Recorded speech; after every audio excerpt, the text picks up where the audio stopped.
ನಮಸ್ಕಾರ ವೀಕ್ಷಕರೇ, ನಮಸ್ಕಾರ. ನಮಸ್ತೆ ಸರ್. ಸೊ ಫ್ಯಾಟು ಯಾಕಂದರೆ ಸಾಕಷ್ಟು ಜನಕ್ಕೆ ಜಿಮ್ಗಳಿಗೆ ಹೋಗ್ತಾರೆ, ಎಕ್ಸಸೈಸ್ ಮಾಡ್ತಾರೆ, ಮತ್ತು ಬೇರೆ ಬೇರೆ ಗ್ರೀನ್ ಟೀ ಅದು ಇದು ಅಂತ ಸ್ವಲ್ಪ ಸ್ಲಿಮ್ ಆಗೋಕ್ಕೆ ತುಂಬಾ ಪ್ರಯತ್ನಗಳು ಪಟ್ಟವರು ಜಾಸ್ತಿ ಇದ್ದಾರೆ.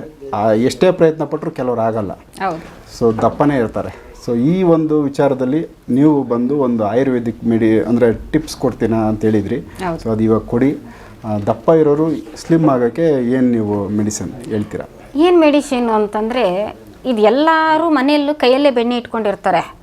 ತುಪ್ಪಕ್ಕೆ ಇವರೆಲ್ಲ ಅಲಿತಾ ಇರ್ತಾರೆ. ಅದು ಗಾದೆ ಹೆಂಗೆ ಆಗ್ಬಿಟ್ಟೈತೆ. ಅದೇ ಇವಾಗ ಇರೋದು. ಇವಾಗ ನಮ್ಗೆ ಹಿಂದಿನ ಕಾಲಿಂತೂ ನಮಗೆ ಬೇಡ. ಹಾಸ್ಪಿಟ್ಲಿಗೆ ಹೋಗೋಣ, ಜಿಮ್ಮಿಗೆ ಹೋಗೋಣ, ಮತ್ತೆ ಎಕ್ಸಸೈಸ್ ಮಾಡೋಣ. ಹೌದು. ಆಮೇಲೆ ಸ್ಲಿಮ್ ಫಿಟ್ ಆಗೋದಕ್ಕೆ ಬೆಲ್ಟ್ಗಳು ಹಾಕೊಳ್ಳೋಣ. ಬೇರೆ ಬೇರೆ ಏನಾದರೂ ನಾನಾ ರೀತಿ. ಇವಾಗ ಯಾವುದಾದ್ರು ಒಂದು ಅಡ್ವರ್ಟೈಸ್ಮೆಂಟ್ ಬಂದರೆ ಆನ್ಲೈನ್ ನ್ಯಾಪ್ಟಾಲಲ್ಲಿ ಬುಕ್ ಮಾಡಿಬಿಡೋದು, ಮೀಶೋ ಬುಕ್ ಮಾಡೋದು, ಫ್ಲಿಪ್ಕಾರ್ಟು, ಅಮೆಝಾನಲ್ಲಿ ಬುಕ್ ಮಾಡೋದು, ತರ್ಸ್ಕೊಂಡು ಕುಡಿಯೋದು. ಆಮೇಲೆ 2 ದಿನಕ್ಕೆ ಅಯ್ಯೋ ಅನ್ಕೊಂಡು. ಫಸ್ಟು ಏನಂತಂದರೆ ಆಯಿಲ್ ಫುಡ್ ತಿನ್ನೋದು ಕಡಿಮೆ ಮಾಡಬೇಕು. ಮತ್ತು ಗಟ್ಟಿ ಮೊಸರಿಗೆ ಸಕ್ಕರೆ ಹಾಕ್ಕೊಂಡು ತಿನ್ನೋದು ಕಡಿಮೆ ಮಾಡಬೇಕು. ಐಸ್ ಕ್ರೀಮ್ ತಿನ್ನೋದು ಕಡಿಮೆ ಮಾಡಬೇಕು. ಊಟ ಆಗಿದ್ದ ನಂತರ ಐಸ್ ಕ್ರೀಮ್ ತಿನ್ನೋದಾಗ್ಲಿ, ಗಟ್ಟಿ ಮೊಸರಿಗೆ ಸಕ್ಕರೆ ಹಾಕೊಂಡು ತಿನ್ನೋದಾಗ್ಲಿ, ಮತ್ತೆ ನಾನ್ ವೆಜ್ ತಿನ್ನಬೇಕು. ನಾವು ತಿಂತೀವಿ, ಇಲ್ಲ ಅಂತಲ್ಲ, ಲಿಮಿಟೇಷನ್ ಇರಬೇಕು.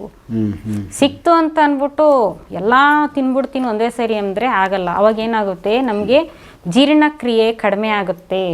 ಈಗ ನಮ್ಮ ಹೊಟ್ಟೆನೂ ಬಂದು ಒಂದು ಮಿಷಿನೇ. ಹೌದು. ಆ ಮಿಷಿನ್ಗೆ ನಾವು ಈಗ ಒಂದು ದಿನಕ್ಕೆ ಬೆಳಗ್ಗೆ ಮಧ್ಯಾಹ್ನ ಸಂಜೆ ಕೆಲಸ ಕೊಡಬೇಕು ರುಬ್ಬಕ್ಕೆ.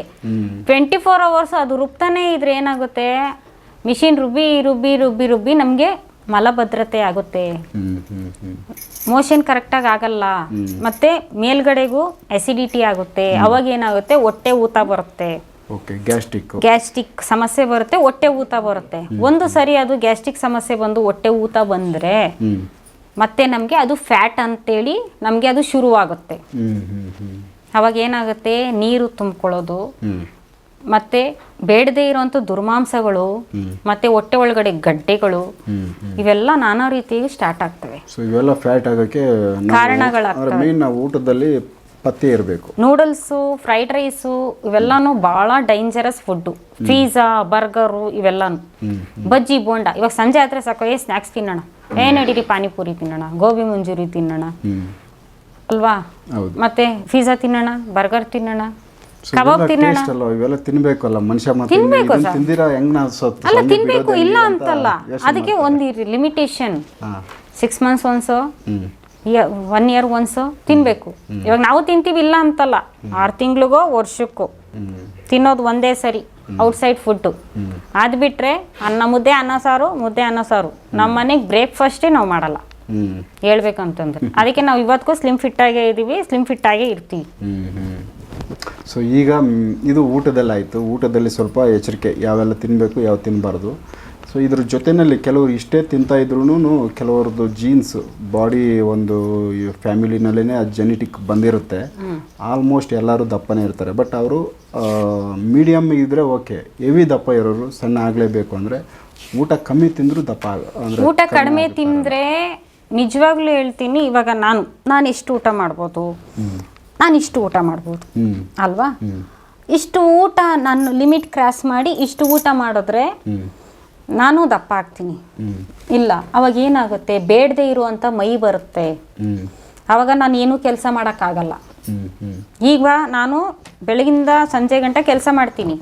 ಇದು ಎಕ್ಸ್ಟ್ರಾ ಸ್ಪೇರ್ ಜೊತೆಗಾದರೆ ಮತ್ತೆ ನಾನು ಅರ್ಧ ದಿನವೂ ಕೆಲಸ ಮಾಡೋಕ್ಕಾಗಲ್ಲ. ಯಾಕೆ? ಅವಾಗ ನನಗೆ ಒಂಥರ ಸುಸ್ತು, ಆಯಾಸ, ಬಗ್ಗೆ ಹೇಳೋಕ್ಕಾಗಲ್ಲ. ಬೇಡದೇ ಇರೋ ಜಾಗದಲ್ಲಿ ಮಾಂಸಗಳು ಬೆಳ್ಕೊಳ್ತಾ ಹೋಗ್ತಾ ಇರುತ್ತೆ. ತೊಡೆ ದಪ್ಪ ಆಗೋದು, ಹೊಟ್ಟೆ ದಪ್ಪ ಆಗೋದು, ಕೈ ದಪ್ಪ ಆಗೋದು, ಹಿಂಗೆ ಬಗ್ಗಿದ್ರೆ ಆಯಾಸ ಆಗೋದು, ಮತ್ತೆ ಒಂಥರ ಉಪ್ಸ ಬರೋದು, ಈ ಥರ ಎಲ್ಲ ಆಗ್ತಾ ಇರುತ್ತೆ. ಅದಕ್ಕೆ ಈಗ ದಪ್ಪ ಇರಲಿ ಸಣ್ಣ ಇರಲಿ, ನಾನು ದಪ್ಪ ಇದ್ದೀನಪ್ಪ, ಇಷ್ಟಿಷ್ಟೇ ತಿಂದರೆ ನಾನು ಸಣ್ಣ ಆಗ್ಬಿಡ್ತೀನಿ ಅನ್ನೋದು ಅವ್ರ ಭ್ರಮೆ. ಅವ್ರು ಊಟ ಬಿಟ್ಟರೆ ನಿಜವಾಗ್ಲೂ ಅವ್ರು ಇನ್ನೂ ದಪ್ಪ ಆಗ್ತಾರೆ. ಬಟ್ ಊಟ ಬಿಡಬಾರ್ದು. ಅವ್ರು ನಾರ್ಮಲಿ ಊಟ ಮಾಡೋದು ಮಾಡಬೇಕು. ಆಯ್ತಾ? ಸಣ್ಣ ಇರೋರು ನಾನು ಇಷ್ಟಿಷ್ಟು ತಿನ್ಬಿಟ್ರೆ ದಪ್ಪ ಆಗ್ತೀನಿ ಅಂತಾರಲ್ಲ, ಅದು ಸುಳ್ಳು. ಅವಾಗ ಏನಾಗುತ್ತೆ, ದಪ್ಪ ಆಗ್ತಾರೆ, ಇಲ್ಲ ಅಂತಲ್ಲ. ಆದರೆ ಬೇಡದೇ ಇರೋ ಜಾಗದಲ್ಲಿ ಮಾಂಸ ಕಂಡ ಬೆಳೀತಾ ಹೋಗುತ್ತಷ್ಟೇ. ಅವಾಗ ಏನಾಗುತ್ತೆ, ಅಸಹ್ಯ ಆಗ್ತಾರೆ, ಶೇಪ್ ಇರಲ್ಲ, ಈ ಥರ ಆಗುತ್ತೆ. ಇದಕ್ಕೆ ಊಟದಲ್ಲಿ ಇಲ್ಲಾಂದ್ರೆ ಪಥ್ಯದಲ್ಲಿ ಇಲ್ಲ ಏನಾದರೂ ನೀವು ಆಯುರ್ವೇದಿಕ್ ವಿಚಾರಕ್ಕೆ ಸಂಬಂಧಪಟ್ಟ ಸರ್ ಏನೂ ಬೇಡ, ಯಾವ ಗ್ರೀನ್ ಟೀ ಬೇಡ, ಯಾವ ಟೀ ಬೇಡ, ಏನು ಟೀ ಬೇಡ, ಮನೆಯಲ್ಲೇ ಒಂದು ನಾರ್ಮಲ್ ಒಂದು ಟೀ ಮಾಡ್ಕೊಳ್ಳೋಂಥ ಒಂದು ರೆಸಿಪಿ ಹೇಳ್ತೀನಿ. ಏನಂತಂದ್ರೆ ಮಾವಿನ ಮರ ಎಲ್ಲರಿಗೂ ಗೊತ್ತಿರುತ್ತೆ ಅಲ್ವಾ, ತೋತಾಪುರಿ ಮಾವಿನ ಮರ.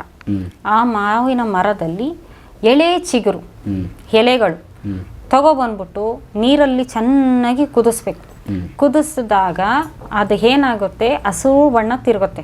ಒಂದು 5 ನಿಮಿಷ ಕುದಿಸ್ಬೇಕು. ಮಾವಿನ ಎಲೆ ಕ್ಲೀನಾಗಿ ತೊಳೆದ್ಬಿಟ್ಟು ಅದು ತೊಟ ಇರುತ್ತಲ್ಲ ಅದನ್ನು ಕಟ್ ಮಾಡಿಬಿಟ್ಟು ಎಲೆ 2 ಭಾಗ ಆದರೂ ಮಾಡ್ಬೋದು, ಹಂಗಂಗೆ ಆದರೂ ಒಂದು ನೀರು ಹಾಕ್ಬಿಟ್ಟು ಒಂದು 200 ml ನೀರು ಹಾಕ್ಬಿಟ್ಟು ಒಂದು 5-6 ಎಲೆ ಹಾಕ್ಬಿಟ್ಟು ಚೆನ್ನಾಗಿ ಕುದಿಸ್ಬೇಕು. ಕುದಿಸ್ಬಿಟ್ಟಿಂದೇನೆ ಅದು ಕುದ್ದು ಕುದ್ದು ಕುದ್ದು ಕುದ್ದು ಒಂದು 5 ನಿಮಿಷ ಕುದಿಸಿದ್ರೆ ಒಂದು ಗ್ರೀನ್ ಕಲರ್ ಟೀ ಥರ ಆಗುತ್ತೆ. ಅದನ್ನ ನಾವು ಕ್ಲೀನಾಗಿ ಸೋರ್ಸ್ಕೊಂಡ್ಬಿಟ್ಟು ಅದಕ್ಕೆ ನಮ್ಗೇನಾದರೂ ಹಾಗೆ ಕುಡಿಯೋಕ್ಕಾಗಲ್ಲ ಅಂದರೆ ಹಾಗೆ ಕುಡಿದ್ರೆ ಒಳ್ಳೇದು.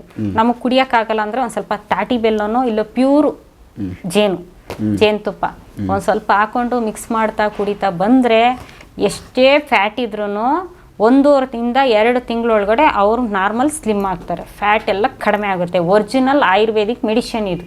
ಸೂಪರ್, ತುಂಬ ಚೆನ್ನಾಗಿದೆ ಇದು. ಸೊ ಯಾರು ಬೇಕೋ ಬಳಸ್ಬೋದು, ಯಾರು ಬೇಕಾದರೂ ಬಳಸ್ಬೋದು. ಸೊ ಇದರಲ್ಲಿ ಏನು ಸೈಡ್ ಎಫೆಕ್ಟ್ ಇಲ್ಲ, ಏನು ಸೈಡ್ ಎಫೆಕ್ಟ್ ಇಲ್ಲ. ಈಗ ಮಾವಿನಕಾಯಿ ತಿಂತೀವಂತೆ, ಮಾವಿನೆಲೆ ತಿನ್ನೋದ್ರೆ ಏನಾಗುತ್ತೆ? ಸೊ ಇದನ್ನ ಯಾವ ಸಮಯದಲ್ಲಿ ಬಳಸಬೇಕು? ಬೆಳಗ್ಗೆ ಸಂಜೆ. ಬೆಳಗ್ಗೆ ಖಾಲಿ ಹೊಟ್ಟೆ, ಸಂಜೆ ಒಂದು 6:30 ಇಂದ 7 ಗಂಟೆ. ಈ ಟೈಮಲ್ಲಿ ದಿನಕ್ಕೆ 2 ಟೈಮ್ ಬಳಸ್ತಾ ಬಂದರೆ 1 ವಾರದಿಂದ 10 ದಿನದೊಳಗಡೆ ಅವ್ರಿಗೆ ರಿಸಲ್ಟ್ ಸಿಗುತ್ತೆ. ಅದು ಬಳಸೋದ್ರಿಂದ ನಮ್ಗೇನೇನು ಬೆನಿಫಿಟ್ಟು ಅಂದರೆ ಒಳ್ಳೆ ಹಸಿವಾಗುತ್ತೆ, ಅಜೀರ್ಣ ಅನ್ನೋದು ಆಗೋದಿಲ್ಲ, ಮತ್ತೆ ನಿಶಕ್ತಿ ಇರೋದಿಲ್ಲ, ಸುಸ್ತು ಸಂಕಟ ಕಡಿಮೆ ಆಗುತ್ತೆ, ಲೂಸ್ ಮೋಷನ್ ಆಗಲ್ಲ, ಮತ್ತೆ ಈ ಮೋಷನ್ ಎಲ್ಲ ಕರೆಕ್ಟ್ ಆಗುತ್ತೆ, ಮಲಬದ್ಧತೆ ಅನ್ನೋದೇ ಇರೋದಿಲ್ಲ, ಎಲ್ಲ ಕ್ಲಿಯರ್ ಆಗುತ್ತೆ. ಸೂಪರ್, ತುಂಬ ಚೆನ್ನಾಗೈತೆ.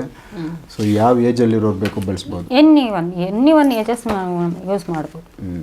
ಸೊ ವೀಕ್ಷಕರೇ, ಇದರಲ್ಲಿ ಸಾಕಷ್ಟು ಜನ ತುಂಬ ಸ್ಲಿಮ್ ಆಗಬೇಕು ಅಂತ, ಅದರಲ್ಲಿ ಲೇಡೀಸು ಇದರಲ್ಲಿ ಜಾಸ್ತಿ ಮನೆ ಕೆಲಸ ಮಾಡ್ಕೊತ ಹೊರಗಡೆ ಓಡಾಡೋಕ್ಕಾಗದೆ ಅಂದರೆ ದಪ್ಪ ಆಗಿರೋದ್ರಿಂದ ಮಂಡಿ ಮೊಣಕಾಲು ನೋವು ಇವೆಲ್ಲ ಸಮಸ್ಯೆಗಳು ಅನುಭವಿಸ್ತಾ ಇದ್ದಾರೆ. ಸೊ ಅಂಥವ್ರಿಗೆ ಮತ್ತು ದಪ್ಪ ಇರೋರು ಸಣ್ಣ ಆಗಬೇಕು ಅಂತ ಬಯಸೋರಿಗೆ ಇದೊಂದು ಒಳ್ಳೆ ಟಿಪ್ಸು, ನ್ಯಾಚುರಲ್ ಆಗಿರೋದು ಆಯುರ್ವೇದಿಕ್ ಔಷಧಿ. ಸೊ ಇದನ್ನು ಮಾಡ್ಕೊತ ಇದರ ರಿಸಲ್ಟ್ನ ನೀವು ಕಮೆಂಟ್ ಬಾಕ್ಸಲ್ಲಿ ಹಾಕಬೇಕು, ಯಾರು ಮಾಡ್ಕೊಂಡು ಇದರಲ್ಲಿ ನಾವು ಬೆನಿಫಿಟ್ ಪಡ್ಕೊಂಡ್ವಿ ಅಂತ. ಸೊ ನೋಡ್ತಾ ಹೋಗ್ತೀವಿ. ಇದೇ ಥರದ್ದು ಬೇರೆ ಇನ್ನೂ ಆಯುರ್ವೇದಿಕ್ ಟಿಪ್ಸ್ಗಳನ್ನ ಕಾವ್ಯ ಅವ್ರ ಕಡೆಯಿಂದ ನಾನು ಕೊಡ್ತಾ ಹೋಗ್ತೀನಿ. ಎಪಿಸೋಡ್ ನೋಡ್ತಾ ಹೋಗಿ. ನಮಸ್ಕಾರ.